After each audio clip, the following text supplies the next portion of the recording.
Welcome to the Doomscroll News Report here on Radio Taiwan International, where I, Hannah Belinsky, and my co-host, Amanda Stevens, two writers, political by necessity, cover some of the biggest international news stories dominating our news feeds from the last week. I'm Hannah Belinsky, and this week we're talking about the importance of connectivity, especially resilient forms of connectivity that make it possible for people to communicate even when infrastructure is knocked out by, say, a natural disaster or military conflict.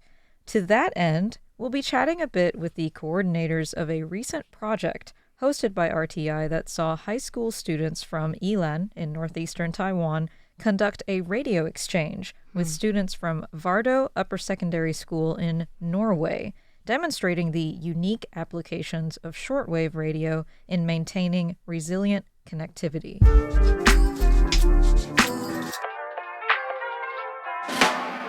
Welcome to the Doomscroll News Report. Would you ladies please introduce yourself for the listeners? Hi, my name is Hsiang. I'm a Taiwanese designer based in Oslo and sometimes working far north in the Arctic. And my work moves between design, culture, and placemaking. I usually work across latitudes, connecting place that seems very far away but often emotionally close. Hi, my name is Chiayo. I'm the founder of Taiwan Digital Diplomacy Association.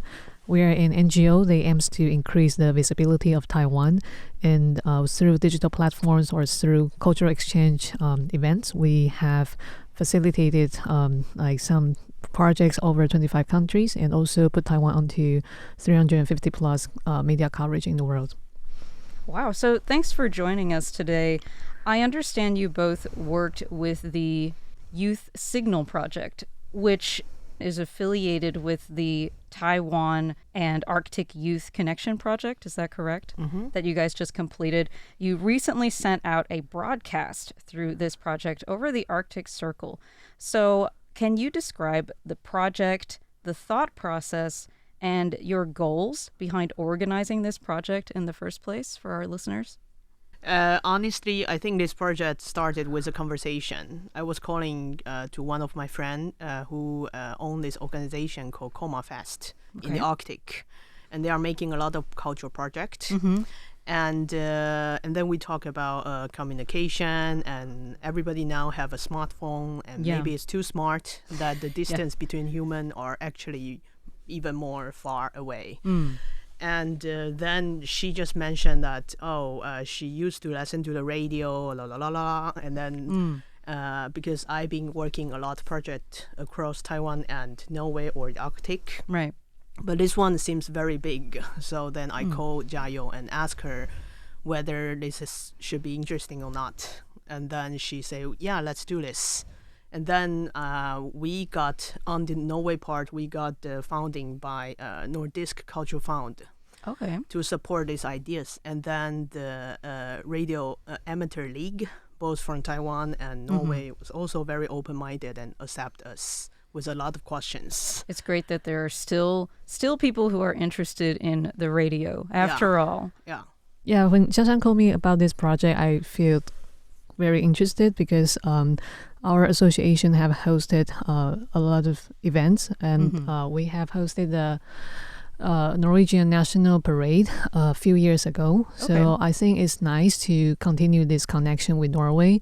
And also from my perspective, it's like the northern part of Europe usually are not very connected with Taiwan. It's a great chance to connect Taiwan with Norway. And also, I think Taiwan and Norway, we share some similarity about cultures and about geopolitics. So we decided to join this project because of this. Maybe closer than we think. Yeah. So most school-aged children today, they don't really listen to the radio very often. You mentioned everybody has a smartphone now, which should theoretically make us more connected, but somehow is pushing us further apart. And that on top of the fact that the internet is so readily available, at least in Taiwan it is. What were the students' attitudes towards radio broadcasting before and after participating in this project? Did anyone kind of change their mind about the radio? About connectivity in general?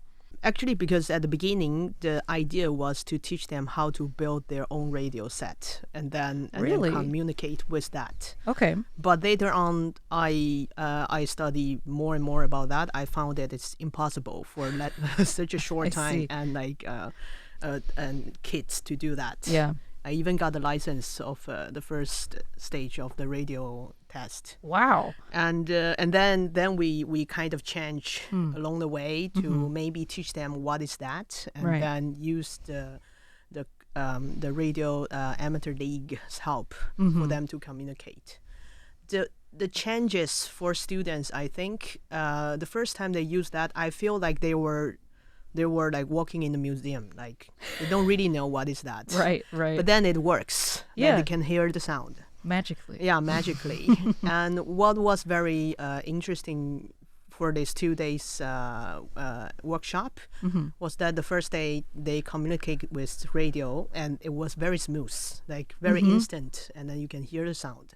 The other day we tried to use video call for both Taiwan and Norway, Right. but then we actually have to set more time for that because the teacher was finding difficulty to find the right angle of the camera setting, and then there's some lag, Right. So So- it's not so instant. So radio connectivity was actually more reliable than modern video chat. Yeah, for that 2 days, How at about least that? from Norway. Yeah. How did the Taiwanese students react? And I think it was a bit out of a surprise that actually some of the students, they already have the experience of wireless communications and also shortwave radio. Really? Through school or Yeah, outside of school. Outside I of think, school. I think it's like I feel we are a bit underestimated students here. I guess so. They are tech kids, and they. But of course, most of them they have no experience with wireless communication and shortwave radio. I feel quite interesting to see that they are very focused on the first time we introduce this kind of techniques through documentary and also through Hsiang's presentations and through the Wireless Communication Association's presentation. And we have experienced, we have done 3 courses for the Taiwanese students' part. And they also, our CTRL partners also brought a lot of equipment to the classrooms, and they are so excited about the equipment and want to try.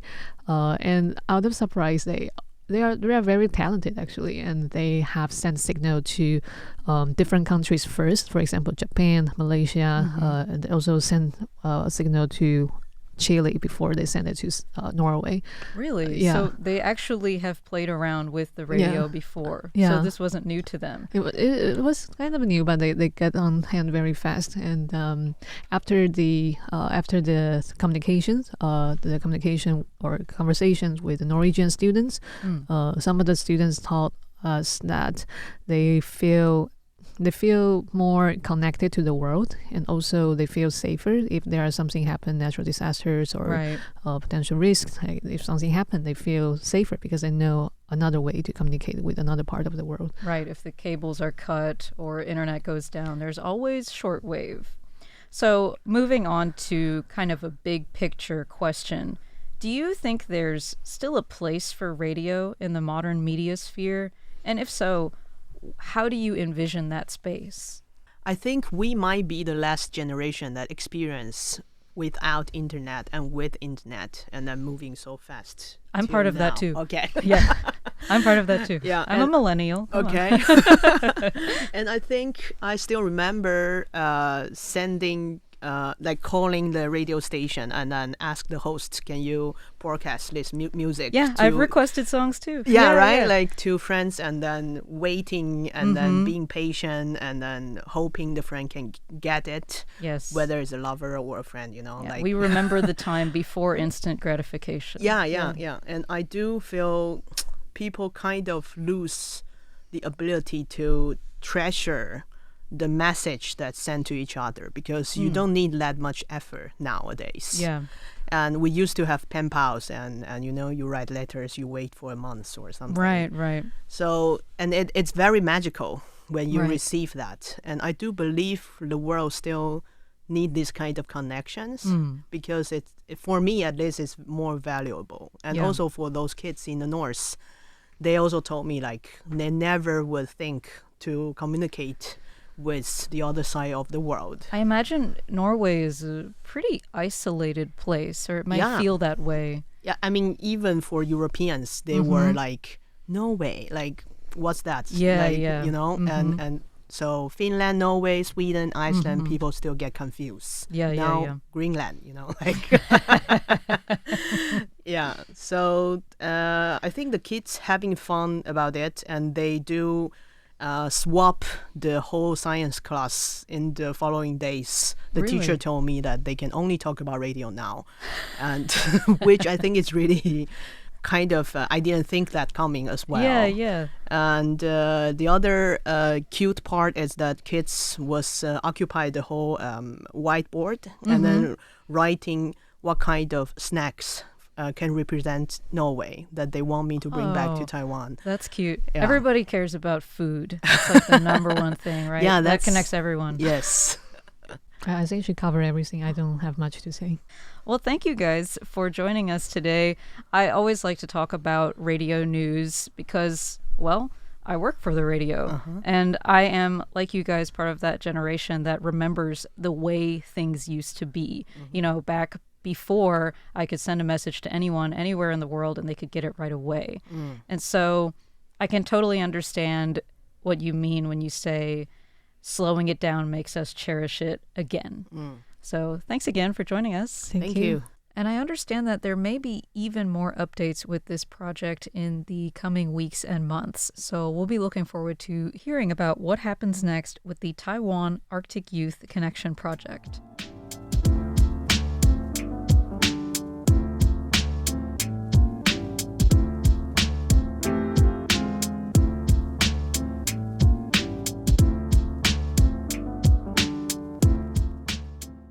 We really are the last generation to remember life pre-internet. In fact, you and I were just talking last week about how much social media has changed within our lifetimes. And although modern radio certainly doesn't command the audience it used to, it has changed a lot too, while in many ways staying exactly the same and surprising people with how usable and reliable it can still be. Especially younger generations. I Exactly. think. The young but whippersnappers. Not to blame them, of course, though, because like where would they have the opportunity to use or experience radio? Nowadays, there are some totally new technologies that address the same fundamental need to communicate across long distances without relying on local infrastructure. One of those new technologies is something called Starlink, You know it. a satellite internet service launched by SpaceX in 2019 that provides high-speed broadband access almost anywhere on Earth. Amanda, do you know much about Starlink? I'm sure you've seen the name flit past in the news here and there. Do I know a lot about it? What do No, you know about it? I do not.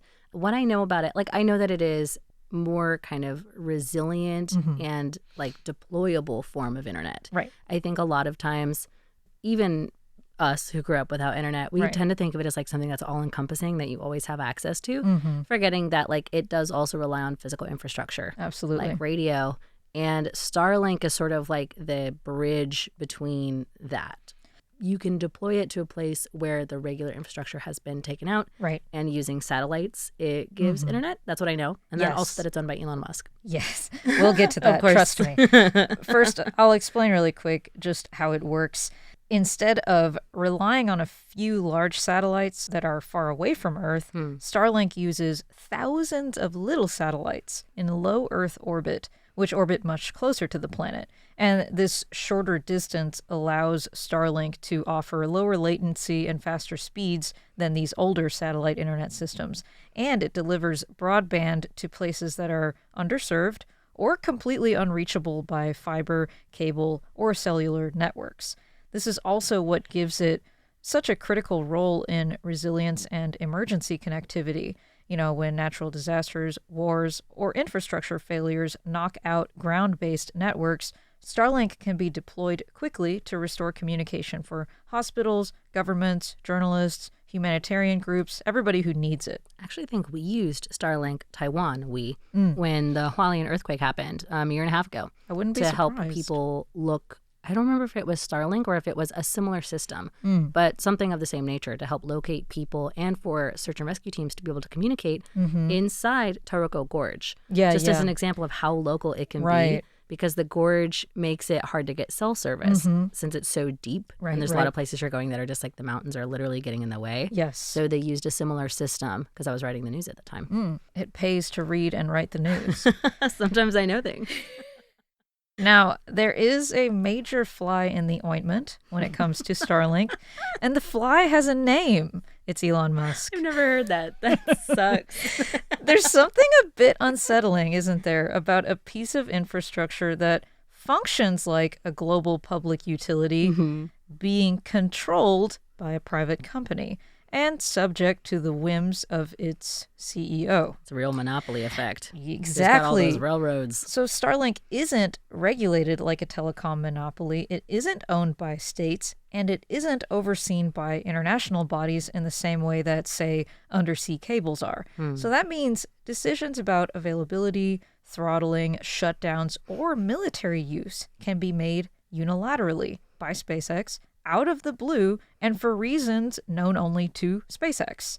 Just this past week, actually, Musk confirmed that they disabled access for Russian military forces to prevent Starlink from being used to control drones attacking Ukrainian cities. And this isn't the first time his decisions about Starlink have directly affected the conflict in Ukraine. Last July, in July 2025, he blacked out service areas including Kherson, a strategic region north of the Black Sea that Ukraine was trying to reclaim at the time. Ultimately, their counteroffensive succeeded anyway, but Musk's order to black out Starlink at the time in that area really had them scrambling for a bit, and that was the first instance we know of that saw him actively shut off Starlink coverage over a battlefield during the conflict. So when a single billionaire, who may or may not be on drugs, can reportedly... when this guy... It is an important factor. It is an important factor. He may be in a K-hole. When he can reportedly limit connectivity during a war, is that private innovation? Or is that really just a kind of foreign policy?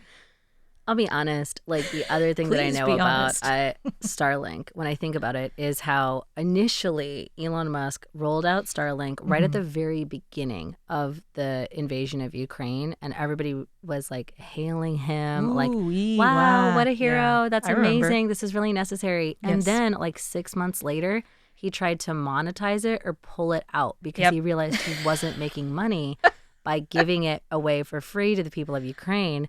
And only the public backlash is what stopped him from doing that. Hey, at least that worked. Well, at the time, I don't know if he's currently being paid for it because so many other things have happened. Yeah. But that's the story that pops into my head all the time about Starlink. And that's also kind of my opinion about this question of like when these things that we need, things that we would look at as public infrastructure or basic needs are privatized, they're only free and they're only public as long as public and free and like the altruistic use of them remains profitable. There are rare instances where that's not the case, but usually I think of that in terms of like innovators. Like for example, but mostly in history, the inventor of insulin, who was like, everybody should have this. And that's now so it's been privatized, so we so don't not have awesome. access to it.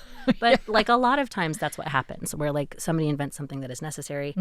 Sometimes they are really humanistically minded, and that is amazing. And I wish that that was the case for everybody. Yeah. But otherwise, that's kind of my opinion about this is like, in very rare cases, is it good?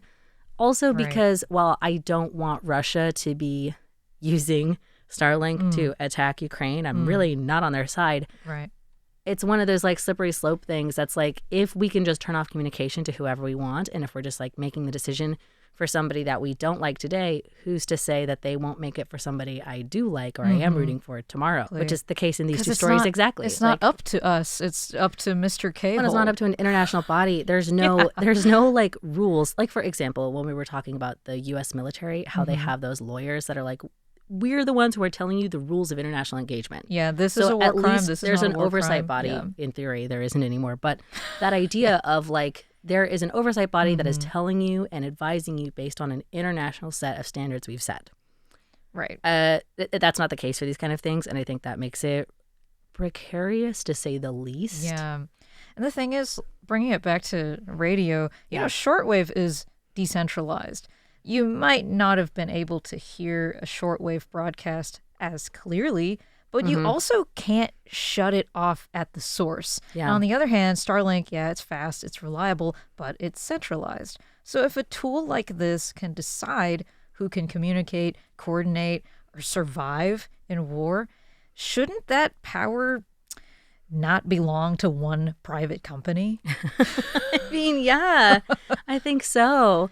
But I also think like this is something, and I'll be honest, this is something that I didn't really appreciate until I started working in radio, is the idea of like these communication tools that are open to everybody and can't be stopped or blocked or just shut off in one spot. Yeah, that's why they call it Radio Free Asia, you know, like, Radio Free, etc. It's a really valuable tool, especially like in an age where like now we are becoming more and more reliant on privatized sources, right, or sources that could be blocked. When like one of the great things that's like, sure, there is danger in using a source that anybody can use, but we're smart people, and that's why we invented things like codes, special communications, or times. And like, at least in that way, everybody is to some degree on the same playing field. Yeah. You know what they're using, right, and they can't shut it off. You can't shut it off for them, but like, to me, that seems like a fairer thing.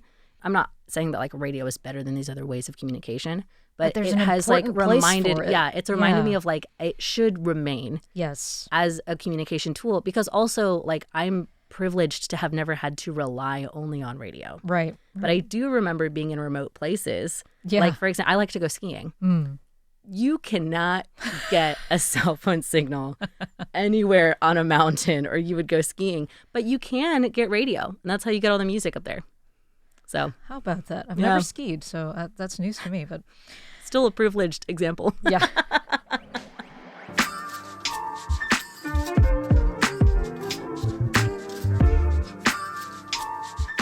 Amanda, do you think it's true that being overly connected diminishes the quality of our interactions? I think there definitely is something a bit romantic about putting in the effort to, say, send a letter to someone. I do. I think it makes us like undervalue each other's time. Yeah. And our own time.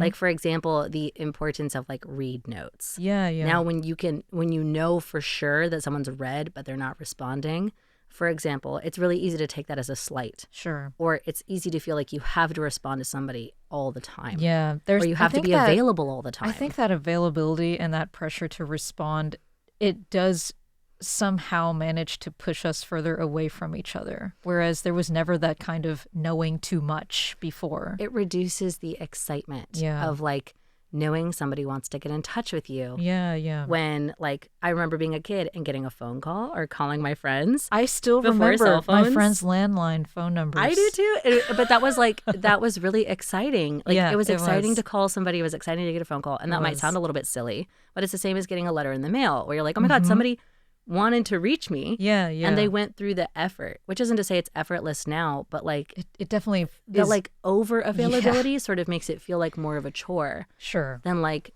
now the thought of writing a letter, doing a pen pal thing, radio, any of those other things that take effort. I think they've maintained that sort of special import because it's like the extra mile. Yeah, absolutely. Well, that's it for today's news report. A quick reminder that you can find all of our referenced articles in the show notes for today's episode. I'm Hanna Belinsky. I'm Amanda Stevens. Thanks for joining us on air today. Tune in tomorrow for more programs by Radio Taiwan International. And in the meantime, remember to stop scrolling, tune into your radio, and touch grass. We'll see you next week.